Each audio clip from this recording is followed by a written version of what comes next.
Hello everybody, today we're going to go ahead and demonstrate to you our Korean style snow ice machine. So we're going to demonstrate how this actually works.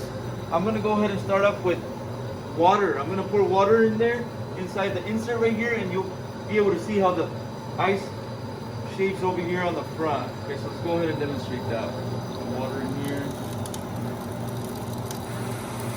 See, once I start putting in that water, it'll start shaving into ice. Okay, so this is water ice right here.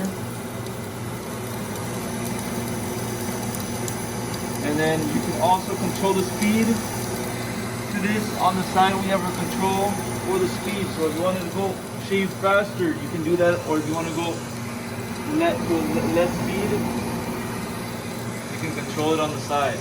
Okay, so this is going to be a demonstration with water. Okay, that's going to be our first demonstration, water.